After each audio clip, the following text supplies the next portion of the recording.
Okay, hai, Assalamualaikum. Hari ni saya nak share sikit macam mana cara nak baca tulisan dot braille yang mudah lah, simple.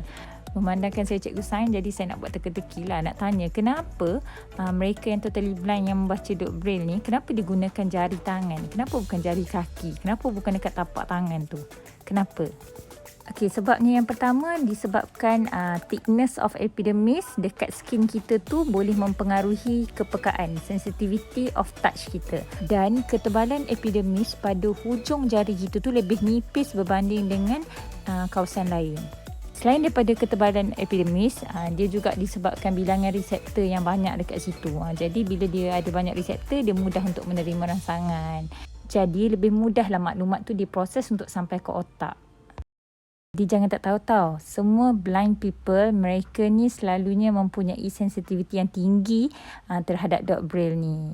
Jadi tak kisahlah subjek apa pun yang kita belajar, matematik ke, sains ke, yang ada gambar rajah timbul ke, ataupun subjek lain juga, mereka ni semuanya menggunakan hujung jari mereka. Dan banyaklah cara yang digunakan untuk menulis dot braille. Okay. Contohnya kita gunakan pocket braille macam dalam gambar ni. Dia tulis secara manual, dan juga menggunakan mesin, iaitu mesin braille yang kita panggil sebagai brailler. Kalau kita tengah menaik pakai brailler ni memang bunyi macam nak berperang. Dan untuk membaca menggunakan komputer ataupun device yang kita ada, contohnya telefon ataupun kita ada komputer, semuanya menggunakan software atau aplikasi tertentu. Dan aplikasi ni boleh kata macam dia bacakan untuk kita. Contohnya yang pertama adalah JAWS. Bukan ikan JAWS tu, ni adalah software yang digunakan oleh orang yang buta ataupun kurang upaya penglihatan untuk kita faham apa yang tercatat pada skrin.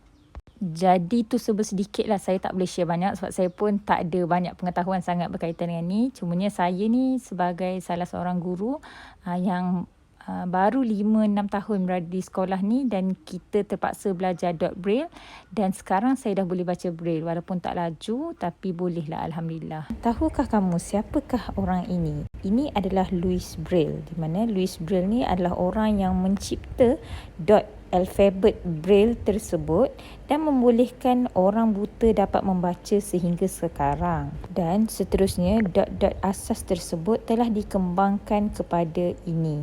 Okay, kalau kita dapat lihat banyak simbol contraction yang digunakan oleh orang-orang buta sehingga sekarang, dan penggunaan dot braille ini berbeza contraction bagi setiap bahasa yang berbeza. Contohnya bahasa Inggeris lain, Jawi lain, bahasa Melayu lain. Jadi murid-murid perlu betul-betul menguasai contraction tersebut untuk memudahkan mereka membaca dengan lancar. Sekarang jom tengok tulisan braille. Okay, jom kita baca tulisan braille. A. Penggunaan sumber tenaga tidak boleh baharu, dan penggunaan sumber tenaga bahan api fosil. Okay. B.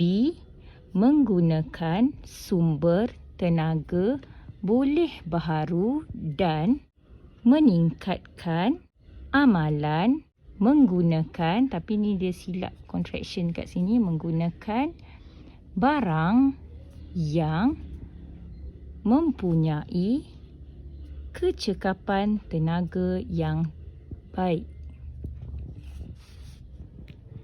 Yang seterusnya, yang satu roman, melibatkan proses pembahagian sel. Dua roman, mitosis membahagi kepada dua sel anak yang sama, manakala meiosis membahagi kepada 4 sel anak yang berbeza. Ini soalan perbandingan mitosis dan juga meiosis. Saya nak share macam mana cikgu-cikgu di sekolah menengah pendidikan khas cacat penglihatan menanda kertas. Okey, dan ni contoh kertas sains lah. Okey, ni yang saya dah tanda dekat atas.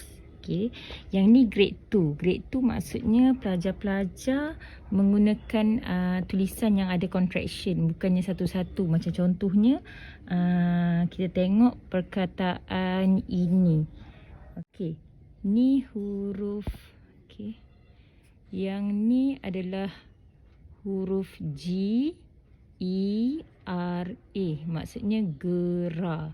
Tapi bila kita kata dia contraction, yang ni huruf P terbalik. Kalau P terbalik ni maksudnya se. Singkatan kepada se. Itu contractionnya lah. Okey. Segera. Okey, kalau grade 1, dia kena buat SE. S tu dot macam ni. Dot 2, 3, 4. Itu S. Kalau E, dot 1, dot 5. Itu E. So, segera. Tapi yang ni, kita ada contraction lah. Okey, so contohnya yang ni. Okey, soalan C, dia tanya, boleh ke CPR dilakukan kepada ayahnya yang terkena serangan jantung ke apa? Okey, so soalan ni dalam kurungan C. Okey, ni huruf B, ni huruf O. Tapi bila ada dot 5 di depan O, dia bermaksud boleh. Okey, boleh. So, boleh.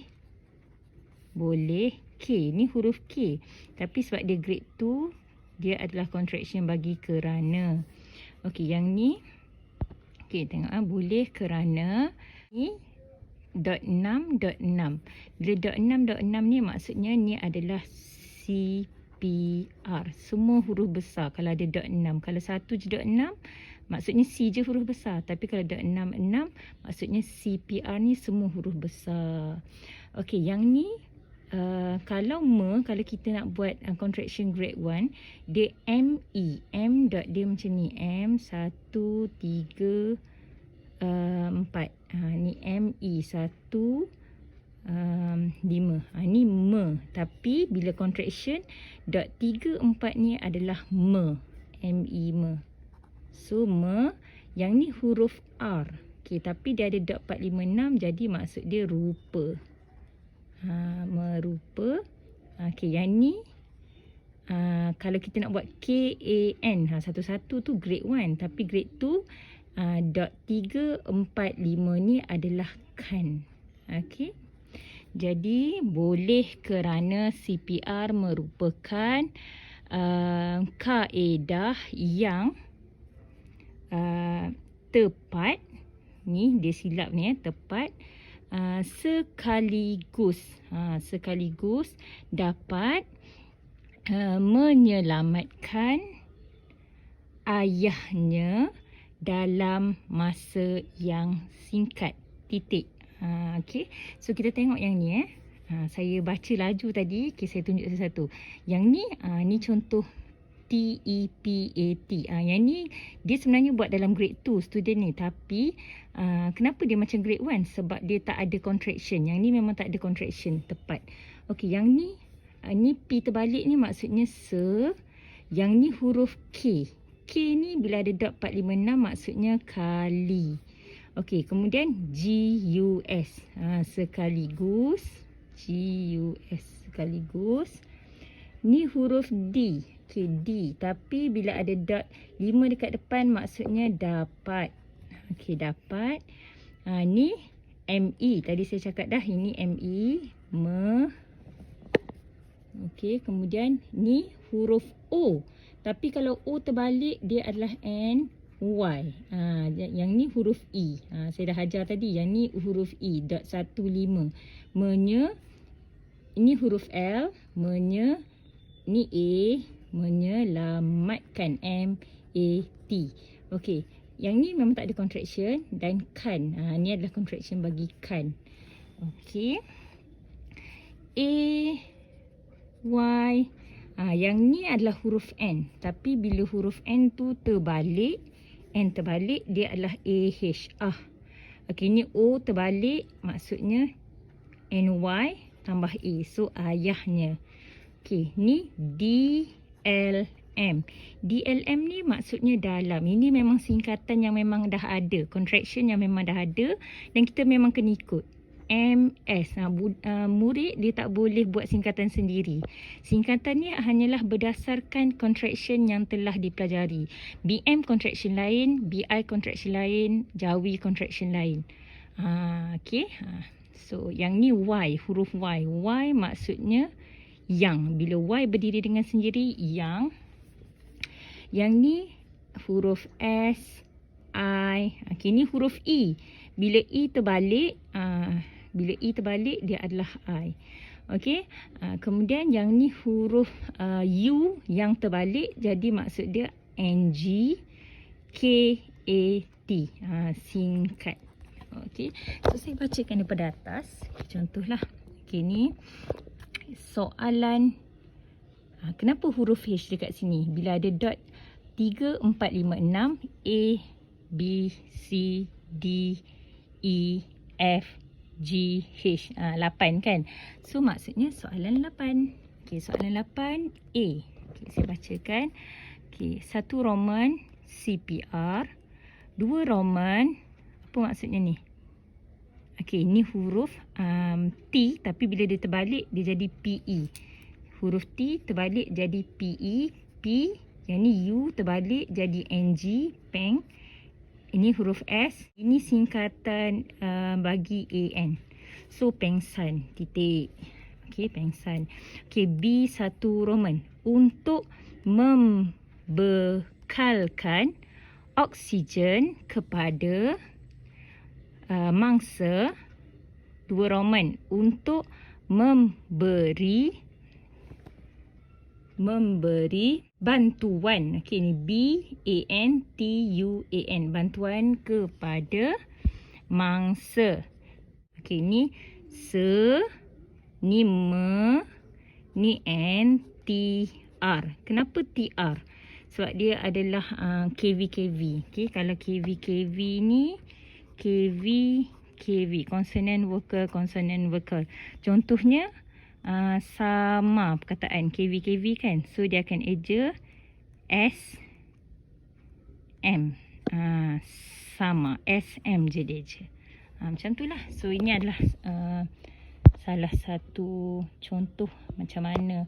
Okay, tapi ini saya nak tunjuk cara kita nak membaca lah. Tapi sebenarnya saya dah tak payah transcribe dan cikgu sekolah ni pun semuanya dah tak payah transcribe. Memang dah boleh baca sendiri macam mana tulisan murid dia dan terus boleh tanda. So itu saja perkongsian saya kali ni untuk menanda paper pelajar cacat penglihatan menggunakan dot braille. Okey, mereka meraba dot braille menggunakan jari, hujung jari. Okey, sense of touch. Tapi kita manusia yang normal penglihatan, kita hanya membaca menggunakan mata. Sebab itulah cikgu marah bila dia orang tulis tak kemar.